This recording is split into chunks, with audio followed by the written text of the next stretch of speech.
नमस्कार दोस्तों। तो आज मैं आपके सामने एक और सच्ची कहानी लेकर आई हूँ जो कि पूरी सच्ची कहानी है। और ये बुक जिसने लिखी है ना, उनसे मैंने बात भी करी है। मैं जिनके बारे में बात कर रही हूँ वो है आरती रहेजा। इन्होंने अपनी बुक लिखी है जो इनकी पूरी ज़िंदगी के बारे में है और काफ़ी ऐसे मिरेकल हैं जो उन्होंने इस बुक में मेंशन किए हैं। और मैंने इनसे खुद बात भी करी है, तो आप ये सोच सकते हैं कि जो ये कहानी है ये भी सच्ची ही है, ऐसा भी होता है। तो चलिए हम शुरू करते हैं। तो मैं जिस बुक के बारे में यहाँ बात कर रही हूँ वो उस बुक का नाम है one number is not just a number. जो नंबर 1 है वो सिर्फ एक नंबर ही नहीं है। ये ऐसा क्यों है इस बुक का नाम, ये आपको आगे पता चलेगा। तो आप इस वीडियो को एंड तक ज़रूर देखना। और जो ऐसे लोग हैं जिनके साथ कुछ ऐसे हादसे हो जाते हैं, वो ये जब स्टोरी सुनेंगे, जिनके लव वंस उनको छोड़ के चले जाते हैं इस दुनिया से, तो उनको ये पता चलेगा कि वो कहीं ना कहीं हमारे पास ही रहते हैं। क्योंकि ऐसे कुछ एग्जाम्पल्स हैं जिन्होंने अपनी कहानी को बुक में मेंशन करके और अपनी स्टोरी को दुनिया के सामने लाए हैं। तो चलिए हम ये कहानी शुरू करते हैं। तो मैं यहाँ बात कर रही हूँ आरती रहेजा की। आरती रहेजा एक ऐसा कैरेक्टर है, अब तो वो काफ़ी ज़्यादा एजिड हो चुकी हैं, अभी भी वो हैं। ऐसा होता है ना कि हम जिनकी बुक रीड कर रहे होते हैं मोस्ट ऑफ द टाइम वो एग्जिस्ट नहीं करते हैं, लेकिन अभी भी वो हैं। मैंने उनसे बातें करी है और वो अभी काफ़ी एजिड हो चुकी हैं, क्योंकि ये जो बात है ये काफ़ी साल पुरानी है। तो जो आरती रहेजा जी का जो कैरेक्टर रहा है वो एक बहुत ज़्यादा फ़न लविंग लड़की, और किसी की ज़्यादा सुनना नहीं, अपने तरीके से अपनी लाइफ को जीना, क्लब जाना, डिस्क जाना, मतलब लाइफ को फुल ऑन जीना अपने हिसाब से, ऐसा उनका कैरेक्टर रहा है। मैं ये बात कर रही हूँ उनकी शादी से पहले की। जब उनकी शादी नहीं हुई थी उससे पहले की मैं ये बात कर रही हूँ कि वो इस तरीके की बिंदास कैरेक्टर वाली लड़की थी। और उनके घर वाले जो हैं उनके लिए रिश्ता देख ही रहे थे। तो फिर उनकी जो मुलाकात हुई थी अपने हस्बैंड से एक क्लब में ही हुई थी। और उनके इस नेचर से, जो उनका ये जो नेचर है, ये देखकर उनके हस्बैंड काफ़ी ज़्यादा जो है उनको पसंद करने लगे थे। मतलब उनको ये लग गया था कि हाँ यही वो लड़की है जिससे मुझे शादी करनी है। और उनकी एज भी कुछ ज़्यादा नहीं थी जिस टाइम उनकी शादी हुई थी। उनकी एज होगी करीब 23 या 24, ऐसी ही उनकी एज थी आरती रहेजा जी की जब उनकी शादी हुई थी। तो उनकी एक हैप्पी वाली जो फैमिली जिसे बोलते हैं ना, उनकी शादी हुई, वो मस्त घूमने जाते थे। और आरती रहेजा जी बहुत फास्ट और फॉरवर्ड टाइप की लड़की, और जो उनके हस्बैंड थे वो थोड़े से शांत।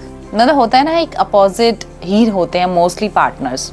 तो ऐसा ही था उनका रिलेशन। और उनकी ज़िंदगी इतनी खूबसूरत थी ना कि उनका पहला बच्चा उनको जो हुआ था, वो कहते हैं ना जो भगवान के बच्चे होते हैं वैसा उनका बच्चा है वो। मतलब वो जो बच्चा है, उस बच्चे ने उनको ये बताया कि ज़िंदगी को कैसे जिया जाता है। और उनका जो वो बच्चा है वो फुल ऑन ज़िंदगी जीता था। वो इस तरीके से ज़िंदगी जीता था कि आज है तो जी लो, कल हो ना हो पता नहीं ना, तो जो हमें करना है वो आज कर लो। इस तरीके से उनका बेटा वो अपनी लाइफ को जीता था और अपने पेरेंट्स को, अपने आसपास के लोगों को उसी तरीके से वो इंस्पायर भी करता था। और उनका दूसरा बेटा भी हुआ जो कि वो भी बहुत प्यारा रहा। मतलब उनके जो दोनों बच्चे थे, उनके 2 बेटे हुए जो बहुत ही प्यारे और बहुत ही एक ब्यूटीफुल फैमिली रही। लेकिन उनके साथ भी हादसा हुआ। जैसे मैंने जाना है कि जब नेचर, भगवान जब तुम्हें कोई एक बहुत प्यारी चीज़ दे देते हैं ना, बहुत ही प्यारी चीज़, तुम्हें ऐसा लगता है कि यार मेरे को भी ऐसा कुछ मिल सकता है, मैं भी इस चीज़ के काबिल थी क्या? तो मुझे ऐसा लगता है कि वो भगवान ना कुछ टाइम के लिए तुम्हें दे देते हैं, फिर उन्हें लगता है कि बस कुछ टाइम के लिए मैं तुम्हें दे दिया, अब ये प्यारा जो इंसान है ये मुझे वापस चाहिए। शायद भगवान भी उस प्यारे से इंसान के बिना रह नहीं पाते हैं। तो कुछ ऐसा ही हुआ आरती रहेजा जी की फैमिली के साथ। जो उनका बड़ा बेटा जिसके बारे में मैंने आपको बताया, वो करीब 11 साल का था जब उसकी डेथ हो गई थी। वो डॉक्टर के पास लेके गए, एडमिट रहा। वो ऐसा था कि वो ठीक हो जाएगा, डॉक्टर ने ऐसा ही बोला कि इसको कुछ नहीं होगा, ये ठीक हो जाएगा। लेकिन उसकी डेथ हो गई, वो बचा नहीं। और ये देखकर जो आरती रहेजा और उनके हस्बैंड बहुत ज़्यादा टूट गए थे। और जाहिर सी बात है, किसी का बच्चे के साथ या किसी की भी फैमिली मेम्बर के साथ कुछ भी ऐसा हो तो हम तो बिखर ही जाते हैं ना। तो ऐसा ही उनके साथ हुआ।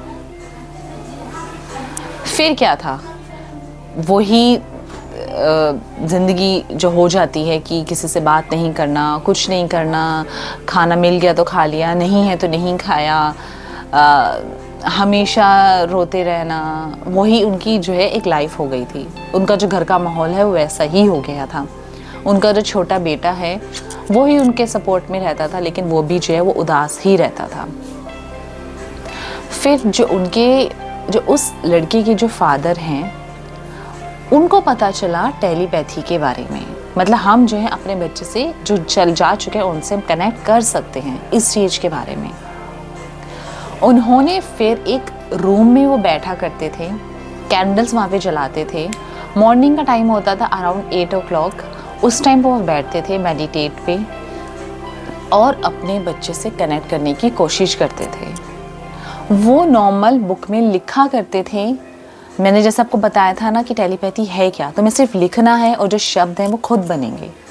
वो जो गया है तुम्हारा फैमिली मेंबर, वो उन शब्द को बनाएगा जो उसको बोलना है। तो वो हर दिन ट्राई करते थे, हर दिन वो मेडिटेट पे बैठते थे और हर दिन वो ट्राई करते थे कि वो अपने बच्चे से कनेक्ट कर पाए। वो बहुत ज़्यादा डूब गए थे उस बेटे के फादर इन सब चीज़ों में। वो मेडिटेट घंटों तक किया करते थे कि मेडिटेशन से वो उस लेवल पे पहुंच जाए कि वो अपने बेटे से कनेक्ट कर पाएँ। लेकिन एक दिन हुआ ऐसा मिरेकल कि उनके बेटे ने उनसे कनेक्ट किया। जब वो शब्द बना रहे थे तो उनका सबसे पहला जो शब्द बना वो था वन, ONE, वन। तभी इस बुक का भी नाम उन्होंने यही लिखा है कि the one number is not just a number. सबसे पहला वर्ड उनका यही बना था। फिर क्या था, उसके बाद तो फिर दास्तां शुरू हो गई थी। फिर वो डेली अपने जो बेटे से है वो कनेक्ट किया करते थे। डेली उनका जो बेटा है उनको ये बताता था कि वो जहाँ है इस टाइम बिल्कुल सेफ है। उनसे वो कॉन्वर्जेशन करता था पूरी। वो लिखना स्टार्ट करते थे वो और खुद ब खुद जो है शब्द बनते जाते थे। उनका बेटा उनसे बोलता था कि आप चिंता मत कीजिए, हम चारों हैं, उनके मम्मी पापा और जो उनका दूसरा बेटा है वो हम सब जो है एक ही हैं, हम एक ही हैं, हम दोबारा मिलेंगे। जब आपका वक्त आएगा तो हम दोबारा मिलेंगे, हम वन हैं, हम एक ही नंबर हैं। और वो जिसके पास है इस टाइम वो वहाँ पे बहुत सुकून से है, बहुत शांति से है।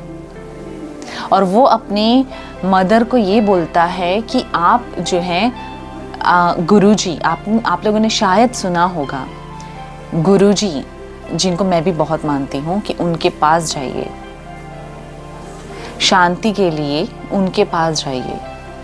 और फिर जो आरती रहेजा जी हैं वो उनके पास जब जाती है, वैसे उनको इन गुरुजी के बारे में उनसे पहले, उनके बेटे से पहले एक आंटी है वो उनको बताती है, उनके ही रिलेशन में है, वो उनको बताती हैं। जब वो उनके पास जाती है ना, वो सिर्फ वहाँ बैठती हैं और उनको बैठने से उनकी वाइब से ही वो पॉजिटिविटी आती है कि वो समझ जाती हैं कि कुछ तो यहाँ पे पॉजिटिव है। और वो भी जो गुरुजी हैं उस टाइम पे तो थे, उस टाइम पे वो उनसे बात करती हैं और वो उनको बोलते हैं कि तू चिंता मत कर, सब ठीक होगा, और जो तेरा है वो मेरे पास सुरक्षित है, अच्छे से है वो उनको बोलते हैं। तब से आरती रहेजा जी का उन पे जो विश्वास है वो बहुत ज़्यादा बढ़ जाता है। फिर वो अपने घर वापस आती हैं। उनके हस्बैंड कॉन्टीन्यूसली अपने बेटे से बात करते हैं, मेडिटेशन करते हैं। मतलब उनके जो हस्बैंड है वो पूरे इन सब चीज़ों में डूब जाते हैं। उन अपने बेटे से बात करके ही जो है उनको शांति मिलती है। आरती रहेजा वेट करती हैं कि वो अब नेक्स्ट डे क्या बोलेगा, लेकिन वो उनको हमेशा मोटिवेट ही करता है। जब भी उनका बेटा उनसे बात करता है वो हमेशा उनको यही कहता है कि आप अपनी ज़िंदगी जियो, हम दोबारा मिलेंगे और जैसी ज़िंदगी मिले इसको खुश होकर जियो। लेकिन उनके जो हस्बैंड है वो इतनी मेडिटेशन में चले जाते हैं कि वो कहते हैं ना, दुनियादारी छोड़ देना, कोई लड़ रहा है तो किसी को कोई आर्गुमेंट नहीं करना, शांति से रहना, कोई फेस पे सुना के चला गया तब भी कुछ नहीं बोलना। मतलब उनको उस मेडिटेशन के लेवल पे वो पहुंच जाते हैं कि उनको कहते हैं ना, मोक्ष का ज्ञान हो जाता है। उनको वो ज्ञान हो जाता है कि शांति यहाँ नहीं है, शांति वही है जहाँ पे उनका बेटा है। फिर एक दिन आपको पता है क्या होता है? एक दिन उनके जो हस्बैंड है वो अपनी वाइफ को बोलते हैं कि अब मेरा भी ना टाइम आ गया है, मैं भी जल्द ही अपने बेटे के पास जाने वाला हूँ और तो टेंशन मत ले, मैं हमेशा तुम्हारे साथ ही रहूँगा। ये सुनकर आपको पता है आरती रहेजा उदास नहीं होती हैं, क्योंकि अपने बेटे के दुख से तो वैसे ही वो इतनी स्ट्रॉन्ग हो चुकी होती हैं।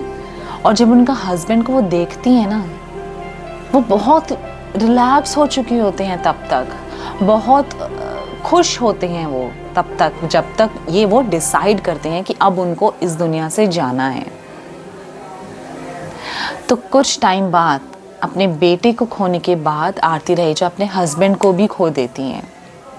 उस टाइम उनका जो छोटा बेटा है वो स्कूल में होता है और उसको स्कूल से बुलाया जाता है और उसके बेटे को, जो छोटा बेटा होता है, उनको डाउट होता है कि कुछ तो गड़बड़ हुई है फिर से।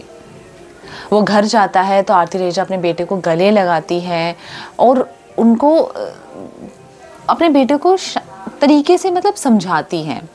जो उसके हस्बैंड होते हैं, उनके पेरेंट्स भी आते हैं, सब रोते हैं, सब बहुत ज़्यादा वहाँ पे परेशान हो जाते हैं।